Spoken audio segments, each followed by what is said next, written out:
नमस्कार दोस्तों, आचार्य कौटिल्य एकेडमी के ऑनलाइन प्लेटफॉर्म पे आपका स्वागत है। दोस्तों, आज की वीडियो में राष्ट्र और राज्य के बारे में बात करेंगे। राज्य की बात करें तो राज्य के पास संप्रभुता होती है। वहीं अगर जो राष्ट्र की हम बात करते हैं तो इसके पास संप्रभुता नहीं होती है। राज्य के अर्थ की बात करें तो शक्ति का एक केंद्र विकसित होना, जबकि राष्ट्र का अर्थ होता है एकाकी की भावना। राष्ट्र का अर्थ क्या होता है? एकाकी की भावना या निष्ठा का एक केंद्र विकसित होना। राज्य भौतिक शक्तियों का प्रतीक है, लेकिन वहीं अगर जो बात करें हम राष्ट्र की, तो यह मनोवैज्ञानिक या आध्यात्मिक शक्तियों का प्रतीक है।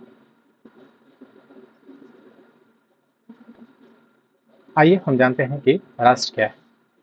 राष्ट्र एकाकी भावना है जो समान इतिहास, भूगोल, समान जाति, धर्म, समान संस्कृति, समान कष्ट इत्यादि के आधार पर पैदा होती है। भारत में राष्ट्रीय भावना के विकास में कई कारकों का योगदान रहा है, जैसे अंग्रेजों द्वारा दिया गया कष्ट, या कह सकते हैं गांधी जी के नेतृत्व में राष्ट्रीय आंदोलन।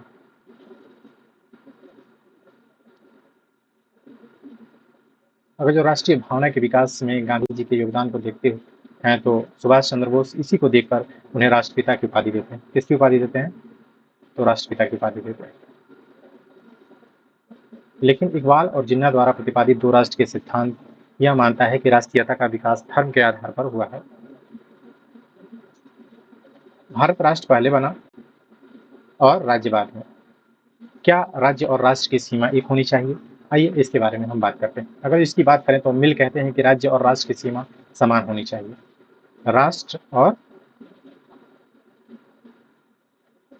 राज्य और राष्ट्र की सीमा समान होनी चाहिए, ये कौन कहते हैं? मिल कहते हैं। वहीं गिलक्राइस्ट कहते हैं कि राष्ट्र राष्ट्रीयता यौगिक राज्य।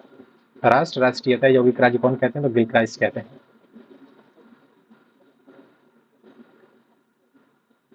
एक राज्य एक राष्ट्र के सिद्धांत की हम बात करें तो इस सिद्धांत के समर्थक हिटलर और मुसोलिनी जैसे तानाशाह हैं। यह सिद्धांत उग्र राष्ट्रवाद की तरफ ले जाता है। इस सिद्धांत के सबसे बड़े आलोचक लॉर्ड एक्टर हैं। कौन है? तो लॉर्ड एक्टर है।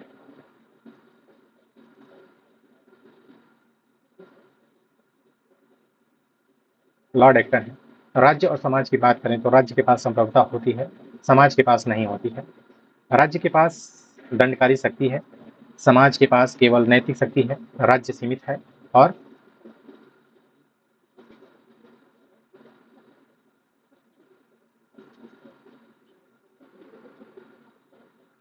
समाज व्यापक है। मैकाइवर यही कहते हैं कि अपनी पुस्तक मॉडर्न स्टेट, किसमें कहते हैं? तो मॉडर्न स्टेट में लिखते हैं कि राज्य न तो समाज का समवयस्क है और न ही समाज की तरह व्यापक है। राज्य समाज के अंतर्गत है। आइए हम जानते हैं कि राज्य और समुदाय के बारे में। राज्य के पास संप्रभुता है, समुदाय के पास नहीं होती है। राज्य की सदस्यता अनिवार्य होती है, समुदाय की ऐच्छिक होती है। वहीं राज्य अस्थायी है, लेकिन समुदाय जो है अस्थायी है। अब आइए हम बात करते हैं राज्य के उत्पत्ति के सिद्धांत में। राज्य की उत्पत्ति के सिद्धांत की बात करें तो 7 सिद्धांत देखने को मिलते हैं। दैवीय उत्पत्ति का सिद्धांत, बल सिद्धांत, सामाजिक समझौते का सिद्धांत, मातृसत्तात्मक सिद्धांत, पितृसत्तात्मक सिद्धांत, विकासवादी सिद्धांत और मार्क्सवादी सिद्धांत। अगर सबसे पुराने सिद्धांत की हम बात करें तो दैवीय उत्पत्ति का सिद्धांत आता है। सर्वाधिक विवादित यदि कोई सिद्धांत माना जाता है तो वो सामाजिक समझौते का सिद्धांत और समाजशास्त्रीय सिद्धांत जिसे कहते हैं मातृसत्तात्मक सिद्धांत और पितृसत्तात्मक सिद्धांत। लेकिन सर्वाधिक मान्यता प्राप्त सिद्धांत की हम बात करें तो विकासवादी सिद्धांत है। आइए सबसे पहले हम राज्य के उत्पत्ति के दैवीय सिद्धांत की बात करते हैं। अगर जो हम समर्थक की बात करें तो फिल्मर है। अगर जो इनकी पुस्तक का नाम देखें तो पैट्रियार्का है। जेम्स प्रथम भी इसके समर्थक हैं, इनके साथ साथ लुई 14वां भी इसका समर्थक है। तो जेम्स प्रथम की पुस्तक का नाम अगर जो हम देखें तो लॉ ऑफ फ्री मोनार्की है। आइए मान्यताओं की बात करते हैं। राज्य ईश्वरीय सृष्टि है, राजा पृथ्वी पर ईश्वर का प्रतिनिधि है। जेम्स प्रथम कहता है कि राज्य लोग पृथ्वी पर श्वास लेती मूर्तियां हैं। जेम्स प्रथम कहते हैं कि राजा लोग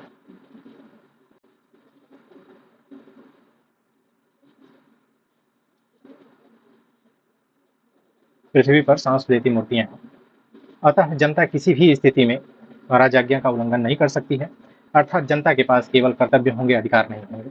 जनता के पास क्या होंगे? तो कर्तव्य होंगे और अधिकार नहीं होंगे। अगर जो आलोचना की बात करें तो यह सिद्धांत जो है निरंकुश राज्य का समर्थन करता है। इस सिद्धांत को राजशाही ने पोपशाही पर अपना प्रभुत्व स्थापित करने के लिए दिया था। मतलब राजशाही ने पोपशाही पर अपना प्रभुत्व करने के लिए दिया था। अगर जो महत्व की बात करें तो शुरुआती दौर में लोगों में अनुशासन और आज्ञाकारिता की भावना का विकास हुआ। राज्य की उत्पत्ति के बल सिद्धांत की यदि हम बात करें तो इसके समर्थक ओपन हीमर है। मान्यताओं की बात करें तो राज्य उच्चतर शक्ति के प्रयोग या युद्धों का परिणाम है। वॉल्टेयर कहते हैं कि प्रथम राजा एक भाग्यशाली योद्धा था। वॉल्टेयर क्या कहते हैं? वॉल्टेयर कहते हैं कि प्रथम राजा एक भाग्यशाली योद्धा था। अगर जो आलोचना की बात करें तो यह सिद्धांत भी राज्य को निरंकुश बना देता है। उधर हम बात करें दैवी सिद्धांत की तो वो भी राज्य को निरंकुश बनाता था, और यदि हम बल सिद्धांत की बात करें तो यह भी राज्य को निरंकुश बनाता है। आइए लॉर्ड एक्टन कहते हैं इसके बारे में कि शक्ति राजा को भ्रष्ट करती है और उच्चतर शक्ति राजा को चौपट करके छोड़ती है। ये किसका कथन है? तो लॉर्ड एक्टन का कथन है। अगर जो हम महत्व की बात करें तो शुरुआती दौर में के लोग में आज्ञाकारिता और अनुशासन की भावना का विकास किया। अब आइए बात करते हैं सामाजिक समझौते के सिद्धांत की। इसे अन्य नामों से भी जाना जाता है, जैसे संविदा का सिद्धांत और अनुबंधन का सिद्धांत। आइए प्रतिपादक के बारे में बात करते हैं। तो सबसे पहले प्रतिपादक जो देखा जाता है वो सोफिस्ट विचारक है, लेकिन वास्तविक प्रतिपादक की बात करें तो हॉब्स ला रूसो है। भारतीय प्रतिपादक की बात करें तो कौटिल्य है। नए ढंग से प्रस्तुतिकरण किया था तो रॉल्स ने किया था। यदि मान्यताओं की बात करें तो राज्य मानवकृत संस्था है। राज्य क्या है? मानवकृत संस्था है। यह मनुष्यों द्वारा किए गए समझौते का परिणाम है, अतः राज्य कृत्रिम संस्था है। राज्य क्या है? कृत्रिम संस्था है जो मनुष्य के द्वारा बनाई गई है, प्राकृतिक संस्था नहीं है। वहीं अगर जो हम बात करें आदर्शवादी सिद्धांत की तो वह राज्य को कृत्रिम संस्था नहीं, प्राकृतिक संस्था मानते हैं जो अपने आप से बनी हुई है। राज्य जन सहमति पर आधारित है, अतः इस सिद्धांत में प्रजातंत्र का मार्ग प्रशस्त किया। सिद्धांत का प्रतिपादन कैसे हुआ, आइए हम जानते हैं। हॉब्स ला रूसो ने दैवी उत्पत्ति के सिद्धांत की आलोचना करके इस सिद्धांत का प्रतिपादन किया। हॉब्स ला ने किस सिद्धांत की आलोचना की? तो इन्होंने दैवी सिद्धांत की आलोचना की। इनका कहना है कि राज्य ईश्वरीय सृष्टि न होकर मानवकृत संस्था है। क्या कहना है? राज्य ईश्वरीय सृष्टि न होकर मानवकृत संस्था है। तीनों विचारकों का कहना है कि राज्य और समाज के निर्माण से पहले मनुष्य जिस अवस्था में रह रहा था वह प्राकृतिक अवस्था थी। हॉब्स का कहना है कि प्राकृतिक अवस्था में भय पैदा हो गया, इसी भय से मुक्ति के लिए समझौता करना पड़ा। लाक कहते हैं कि प्राकृतिक अवस्था में मनुष्य के अधिकारों की रक्षा नहीं हो पा रही थी, अतः लोगों ने राज्य का निर्माण किया। रूसो यही कहते हैं कि प्राकृतिक अवस्था जैसी स्वतंत्रता और समानता पाने के लिए लोगों ने राज्य का निर्माण किया। अब आइए हम बात करते हैं पितृसत्तात्मक सिद्धांत। पितृसत्तात्मक सिद्धांत की यदि हम बात करें तो इसके प्रतिपादक हेनरी मैन है। कौन है? Henry man. मान्यताओं की बात करें तो यह रक्त संबंध पर आधारित है। रक्त संबंध पिता से निर्धारित होता है। रक्त संबंध किससे निर्धारित होता है? तो पिता से निर्धारित होता है। अगर जो हम इसके विकास क्रम की बात करें तो परिवार से वंश बना,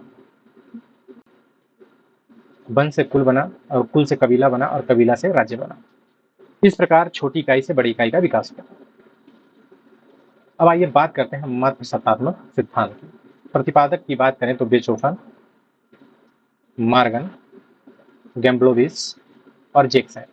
मान्यताओं की बात करें तो रक्त संबंध पर आधारित यह भी सिद्धांत है। रक्त संबंध का निर्धारण जो होता है वो माता से होता है। बड़ी इकाइयों से छोटी इकाइयों का विकास, फिर छोटी इकाइयों से राज्य का विकास होता है। जैसे कबीला से कुल बना, कुल से वंश बना, और वंश से परिवार बना, और परिवार से राज्य बना। विकासवादी ऐतिहासिक सिद्धांत की आइए हम बात करते हैं जो सबसे मान्यता प्राप्त सिद्धांत है। प्रतिपादक की बात करें तो गार्नर, बर्गेश, मैकाइवर जैसे आधुनिक विचारक हैं। मान्यताओं की बात करें तो राज्य का निर्माण नहीं हुआ है, विकास हुआ है। यह कौन कहते हैं? गार्नर कहते हैं। राज्य के विकास में निम्नलिखित तत्वों ने भूमिका निभाई है, जिसमें रक्त संबंध से परिवार, और परिवार से समाज का विकास होता है। समाज राज्य का विकास करता है। कौन कहते हैं? तो यह मैकाइवर कहते हैं। धर्म से, बल से, सामाजिक प्रवृत्ति से, राजनीतिक चेतना से और वैज्ञानिक चेतना से। इस तरह हम कह सकते हैं कि इस सिद्धांत में सभी सिद्धांत सम्मिलित हैं, अतः यह सर्वाधिक मान्यता प्राप्त और प्रमाणित सिद्धांत है। राज्य की उत्पत्ति के मार्क्सवादी सिद्धांत की यदि हम बात करें तो इसके प्रतिपादक एंगल्स हैं। कौन है? एंगल्स हैं। इनकी बुक का नाम family, private property and state. मान्यता की बात करें, राज्य ना तो ईश्वरीय सृष्टि है और ना ही बल का परिणाम, और ना ही यह समझौते का परिणाम है। वास्तव में यह सामाजिक विकास की एक निश्चित अवस्था की उपज है। कौन कहते हैं? एंगल्स कहते हैं। एंगल्स क्या कहते हैं? कि राज्य न तो ईश्वर की सृष्टि है, न ही बल का परिणाम और न ही यह समझौते का परिणाम है। वास्तव में यह सामाजिक विकास की एक निश्चित अवस्था की उपज है। कौन कहते हैं? एंगल्स कहते हैं। आगे चलकर यह निश्चित अवस्था निजी संपत्ति का विकास है। निजी संपत्ति के विकास के कारण समाज दो वर्गों में बढ़ जाता है, एक बुर्जुआ वर्ग और एक सर्वहारा वर्ग। बुर्जुआ वर्ग की बात करें तो संपत्तिशाली जो वर्ग है उसे बुर्जुआ वर्ग कहा जाता है, और जो संपत्तिहीन या कह सकते हैं कि जो श्रमिक वर्ग है उसे सर्वहारा वर्ग कहा जाता है। दोनों वर्गों के बीच वर्ग संघर्ष छिड़ जाता है। इस वर्ग संघर्ष से बुर्जुआ को नुकसान हो सकता है। अतः बुर्जुआ अतः बुर्जुआ वर्ग संघर्ष को समाप्त करने के लिए राज्य का निर्माण करेगा। राज्य बुर्जुआ का पोषण और सर्वहारा का शोषण करता है। अतः राज्य असमाधेय वर्ग संघर्ष का परिणाम है। कौन कहता है? राज्य असमाधेय वर्ग संघर्ष का परिणाम है, या लेनिन कहते हैं। अगर जो हम बात करें तो निजी संपत्ति को लेकर दो वर्ग बनता है, बुर्जुआ वर्ग और सर्वहारा वर्ग। इन दोनों के मध्य वर्ग संघर्ष होता है। निजी संपत्ति को लेकर दो वर्ग बनता है, बुर्जुआ वर्ग और सर्वहारा वर्ग। इन दोनों को लेकर वर्ग संघर्ष होता है। इसी के कारण राज्य का निर्माण होता है। जो सर्वहारा वर्ग है वो पोषण करता है, और जो बुर्जुआ वर्ग है वो शोषण करता है। सिद्धांत के सार की बात करें तो राज्य सामाजिक विकास की निश्चित अवस्था की देन है। यह एंगल्स कहते हैं। राज्य के निर्माण का कारण निजी संपत्ति है, राज्य वर्ग संघर्ष का परिणाम है।